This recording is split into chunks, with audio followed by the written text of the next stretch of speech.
2021년 4월 14일 선목교회 말씀 묵상입니다. 기도로 나아갑니다.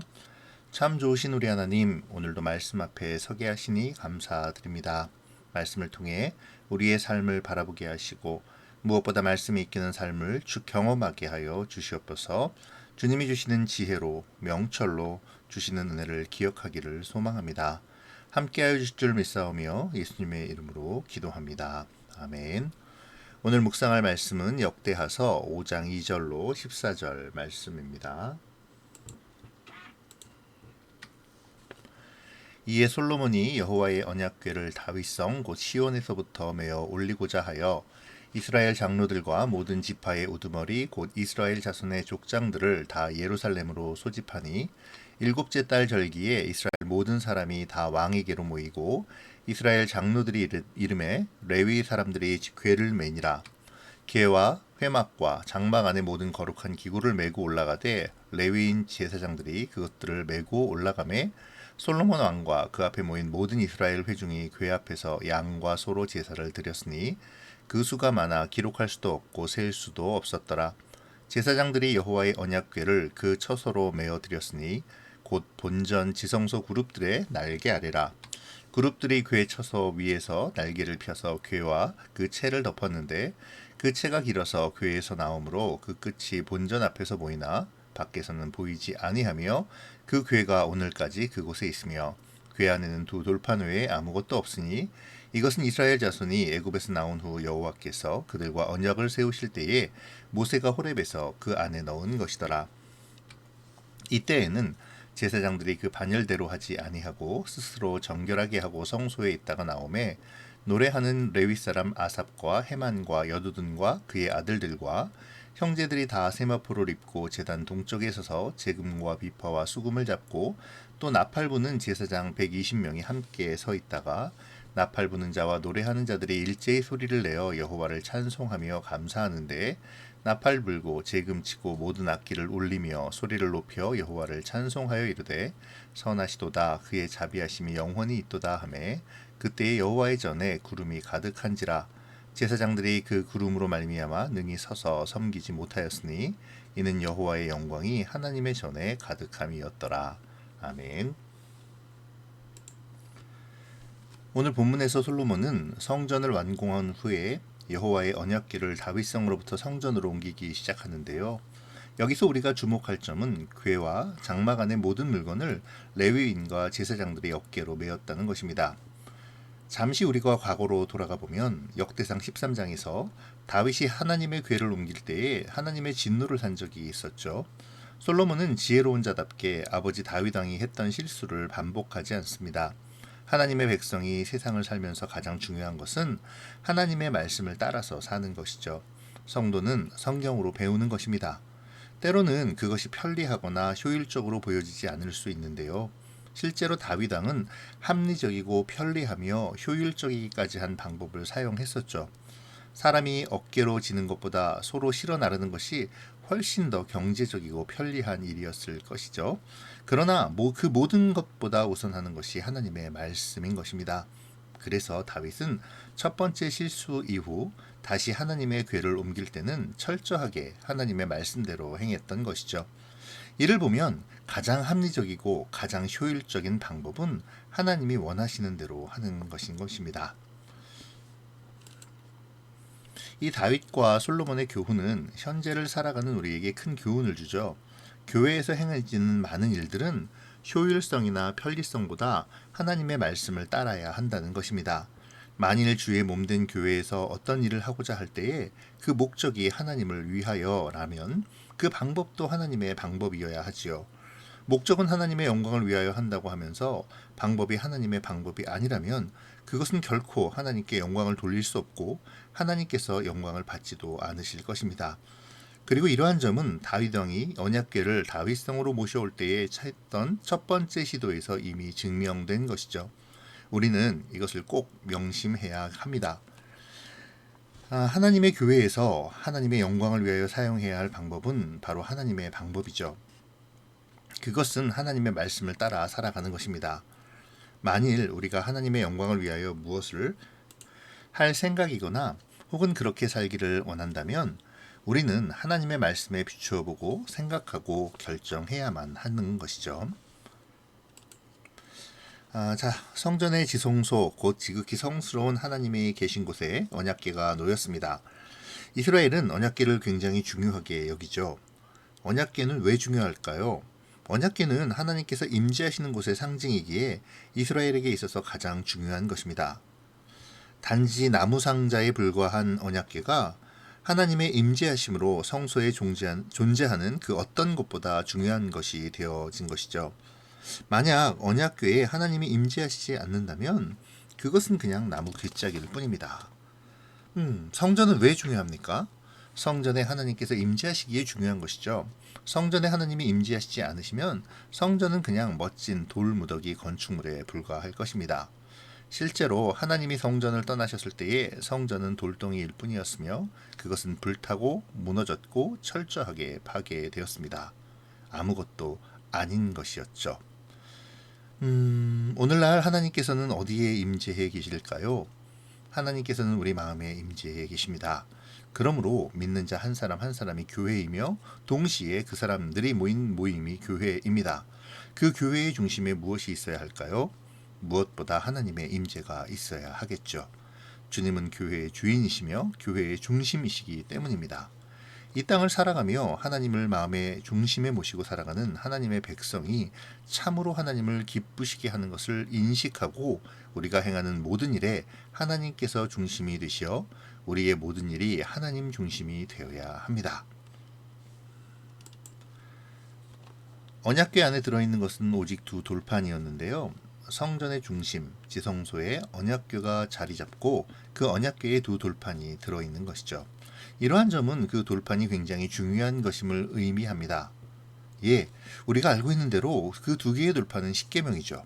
십계명을 풀어서 설명한 것이 율법이고요. 이스라엘 사람들은 구약 성경을 율법이라고도 불렀습니다. 그러니까 결국 두 돌판은 하나님의 말씀인 것이죠. 율법은 이스라엘 백성들이 살아가는 삶의 표준이었습니다. 그렇다면 오늘날 우리들이 살아가는 삶의 표준은 무엇일까요? 우리의 삶의 표준 역시 구약의 성도들과 동일할 것입니다. 마음의 중심에 하나님을 모시고 그 하나님의 말씀을 내 삶의 표준으로 삼으며 삶의 지침서로 삼고 말씀대로 살아가는 것, 이것이죠. 진리는 변하지 않습니다. 세상이 아무리 변해도 성도의 삶의 표준은 하나님의 말씀을 기억하고 그 말씀에 날마다 자신을 비추어 보아야 하죠. 그렇게 할 때 그 말씀이 우리의 삶을 하나님이 기뻐하시는 삶으로 인도할 것입니다. 우리가 매일의 삶을 말씀 묵상을 통해 말씀에 맞추는 이유도 여기에 있는 것이죠. 우리는 하나님의 말씀을 삶의 유일한 표준으로 삼아야 합니다. 언약궤가 성소의 중심인 지성소에 놓이자 제사장들은 감사와 찬송을 드리죠. 특이한 것은 제사장들이 반열대로 하지 않고 스스로 정결하게 하고 나왔다라는 말씀입니다. 하나님께 나아갈 때는 지켜야 할 절차와 순서가 있는 것인데요. 앞서 언약궤를 메올 때가 그러했죠. 그러나 때로는 그 모든 것을 넘어설 때가 있습니다. 여기서 중요한 것은 하나님을 향한 마음인 것이죠. 하나님을 경외하며 하나님을 사랑하여 감사함과 찬송함으로 나아갈 때 백성은 자신의 임의대로가 아닌 하나님의 뜻과 절차대로 지킬 수 있습니다. 같은 맥락에서 하나님을 사랑하며 감사함과 찬송함으로 하나님께 나아와 예배하는 것은 그 어떤 절차와 순서보다 소중하죠.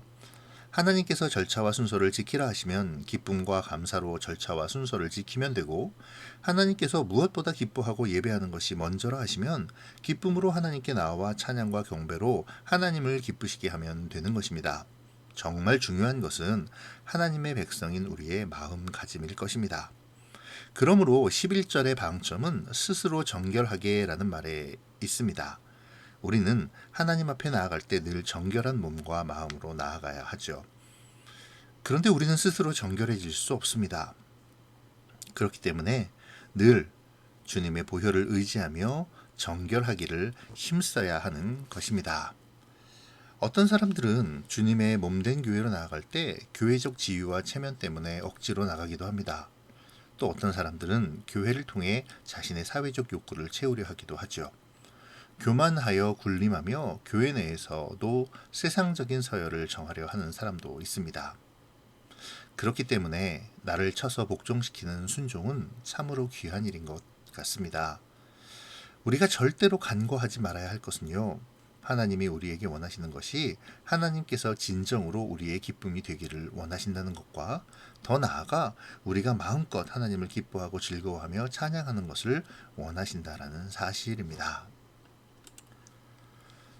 하나님의 방법으로 하나님의 일을 하며 하나님 앞에 감사로 제사 드릴 때에 하나님의 전에 하나님의 영광이 가득해집니다. 하나님은 하나님의 전인 우리가 하나님의 일을 하며 하나님 앞에 감사로 제사 드릴 때에 우리 안에 하나님의 영광을 가득 나타내 보이실 것이죠. 그 영광으로 주체할 수 없는 기쁨을 허락하실 것이고 그 영광으로 감히 우리가 할 수 없었던 일을 이루게 하실 것입니다. 도저히 감사하지 못할 상황에서도 감사가 나오게 하시며 하나님의 그 놀라운 일을 소망하게 하실 것입니다. 오늘 우리 안에 하나님의 임재의 영광이 가득합니까? 혹시 우리 안에 세상을 향한 야망과 욕망과 정욕들로 가득 차 있지는 않습니까? 성도라 불리는 우리의 몸은 마땅히 하나님의 영광이 가득해야 합니다. 그것이 하나님이 우리에게 원하는 것이죠. 정결한 몸과 마음으로 주님 앞에 기쁨으로 나아가십시오. 하나님께서 아버지의 영광을 나오는 자들에게 보여주실 것입니다. 이제 오늘 말씀을 함께 생각해 볼까요? 드리는 적용 질문에 스스로 답하며 묵상하시면 좋겠네요. 오늘 솔로몬은 하나님의 궤를 다윗성에서 성전으로 옮기는데요. 솔로몬은 아버지 다윗의 교훈을 따라 철저하게 하나님의 방법대로 하고 있음을 보여주고 있죠. 이 모습을 생각하시며 우리 스스로에게 질문해 봅시다. 우리는 우리의 모든 삶을 하나님의 방법대로 하고 있나요? 목적이 하나님을 위하여라면 방법도 하나님의 방법이어야 함을 기억해야 합니다. 하나님의 궤는 드디어 성전의 중심 지성소에 놓여졌죠. 그리고 하나님의 궤 안에는 두 개의 돌판, 곧 하나님께서 모세에게 주신 하나님의 말씀이 들어 있었습니다. 이것은 성전의 중심이 말씀에 있다라는 것을 의미하죠. 성전의 하나님의 임재는 오늘날 말씀이신 그리스도, 곧 말씀 안에 계시하심으로 나타납니다. 오늘 우리의 중심에는 무엇이 있습니까? 말씀을 우리의 중심에 놓고 말씀으로 인도하시는 성령님의 음성에 귀를 기울여야 합니다. 그렇게 함으로 말씀이 우리의 삶의 표준이 되게 해야 하는 것이죠. 하나님의 궤가 성전으로 들어올 때 제사장들은 반열대로 하지 않고 스스로 정결하게 하여 하나님의 궤 앞으로 나와 하나님께 찬양과 감사를 드렸습니다. 그들이 반열을 지키지 않은 것은 아마도 그 행사가 너무도 방대하고 큰 행사였기에 반열을 지키기 어려웠기 때문일 것이죠. 그럼에도 중요한 것은 하나님의 말씀과 뜻을 따르고 있느냐라는 것입니다. 나는 하나님의 뜻에 따라 나를 정결하기를 힘쓰며 주님의 능력을 의지하고 있습니까? 하나님의 말씀과 뜻을 따르며 그리스도의 보혈의 공로를 의지하여 정결하기를 힘쓰는 우리가 되어야겠습니다. 마지막으로 하나님의 방법대로 하나님의 일을 하고 하나님께 감사와 찬양을 드릴 때에 성전에는 하나님의 임재의 영광이 가득했었죠. 오늘 우리 안에 하나님의 영광이 가득한지를 생각해 보아야겠습니다. 만약 하나님의 영광이 우리 안에 가득하지 않다면 무엇 때문일까요? 우리 안에 하나님의 임재의 영광이 가득하기 위해 무엇을 해야 할지를 생각해 봅시다. 우리가 하나님의 영광을 볼 수 있기를 소망합시다. 오늘도 하나님의 방법대로 하나님의 일을 생각하고 하나님의 뜻대로 나의 삶을 맞춰감으로 우리의 삶이 하나님께 대한 찬양과 감사의 예배가 되기를 소망합니다. 그리고 그렇게 함으로 하나님의 임재의 영광이 우리의 삶 전체에 가득하기를 소원합니다. 기도로 마치겠습니다. 영광과 찬송을 받으시기에 합당하신 하나님, 오늘 하나님의 임재의 영광을 말씀을 통해 바라봅니다. 하나님의 방법대로, 하나님의 뜻대로 우리의 모든 일이 하나님의 일이 되어져서 하나님 임재의 영광을 보게 하여 주시옵소서. 그 영광을 보며 주체할 수 없는 기쁨을 맛보게 하시고 그 영광을 보며 주님이 하시는 그 놀라운 일을 바라보게 하여 주시옵소서. 영광 가운데 임하시는 주님, 우리도 그 영광에 참여하게 하시어 그 영광을 나타내는 삶을 살게 하여 주시옵소서. 그러므로 세상이 우리를 통해 하나님의 영광을 바라보고 하나님의 살아계심을 고백할 수 있게 도와주시옵소서. 오늘도 말씀을 묵상하는 성도들에게 지혜를 주셔서 말씀이 발 앞에 등불이 되게 하시고 말씀이 인도하는 삶을 살아가게 도와주시옵소서. 각 사람에게 주셔야 할 은혜를 허락하여 주시고 말씀 가운데 치유되고 결단하는 역사가 일어나게 하여 주시옵소서.